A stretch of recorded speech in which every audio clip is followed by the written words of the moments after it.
I'd like to share with you the most dangerous advice that AI gives for preparing job interviews. The first one refers to making things up in your answers for job interviews. And so to be clear, the AI will never explicitly recommend that you cheat in these job interviews, but what will happen is that whenever you'll get into a conversation with AI, you'll notice that the AI will try to suggest you add a bit more drama, you come up with a few more metrics, with maybe a little bit of a workflow that didn't actually happen in your answers, just in order to make them more compelling, And what happens in most situations with the story banks I review is that candidates take this advice too literally and blend it in their answers, and therefore, present inaccurate information. The challenge with this approach is that the number one thing that companies, high-performing companies, are looking for in their job interviews is for information that's not truthful, for bluffing. Because this is the easiest way to screen out candidates these days, simply because everyone is using AI, and if you get into a hallucination with AI, this is the trend, right? You'll inherently try to make things up. So this would be the number one advice. What would be the fix here? If you still want to use AI to get feedback on your answers, my recommendation would be to remain with a one-off type of feedback. In other words, you present your answer and you build a query to ask the AI, for example, to rate the quality of your answer based on your job description and CV, and that's it.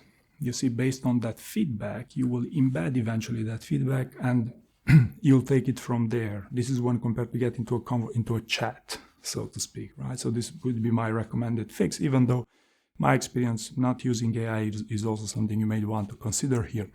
The second use case, dangerous advice from AI to job interview candidates, would be to add learnings and reflections throughout your interview answers. It's often that I review my clients' story banks, and there is a trend for candidates to always use learnings and reflections in their answers. The problem with this approach is that it makes little to no sense to add these things to all of your interview answers, and in some instances, the candidate would already have a problem of rambling in a job interview. Whereas if you add a few more learnings and reflections, that problem will only exacerbate, right? So that will not play to your advantage.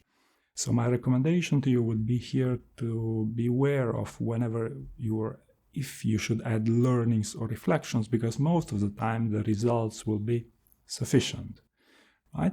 Most of the time the challenge is not that you must beautify your star answers by adding learnings and reflections, but rather to fit your answers into a great star answer that scores well on clarity of thought. This I found to be a much better criteria for evaluating these answers.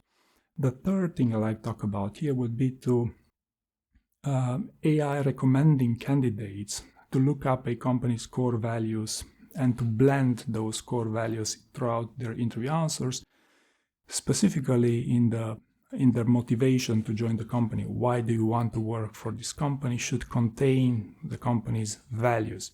Inherently, it's not bad advice to include company's core values when you're pitching why do you want to work here, but in my experience what happens is that candidates will end up over-complimenting their employer by specifically blending as many of those values as possible and forget to sell themselves on how their expertise will make a great fit for that specific role.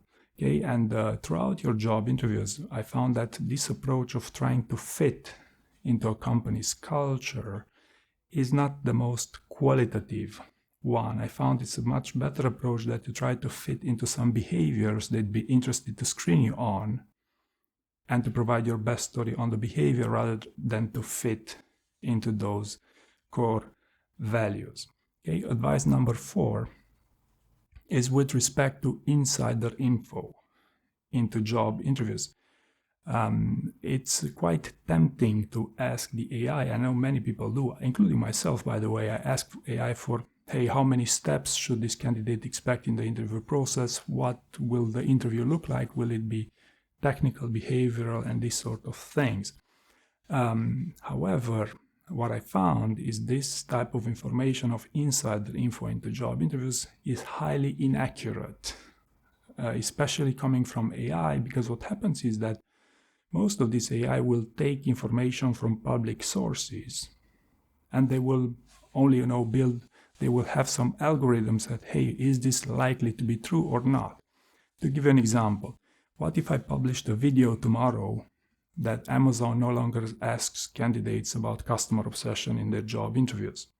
Right, I'm a pretty well-known source, an authoritative source in this domain, and it's likely that I'm going to get other 5 sources to follow my advice and publish this advice on their own advertising space. Now, what happens is that AI will interpret this, will pick this up from 5 sources, and will think that this is accurate advice. You see, so this is how you influence, this is how fake news works. And right now, if you ask the AI, since it's primarily relying on public sources, the probability that that information will not be accurate is higher than it's ever been before. Okay, and I could go on with these types of examples, but long story short, don't trust too much the insight that AI gives you with respect to companies' hiring processes, because in my experience, this is not as accurate as most people expect it to be. And the 5th scenario I'd like to talk about here is one where I would expect everyone to be already familiar with, that of rewarding your answers using AI. In my experience, the only use case I found useful for rewarding your answers using AI is for some of my clients who have some very technical stories, and then ask the AI to bullet point and to make it easier to understand to me whenever they share them with me, so I can easily review them and provide them with feedback on them. If you do believe that rewarding your answers with AI is sufficient, in your case, I invite you to role play your AI rewarded answers, and in my experience, it will become obvious to 95% of candidates that this is not a great approach to improve your interviewing skills. So I hope you found this useful, and thank you very much for watching.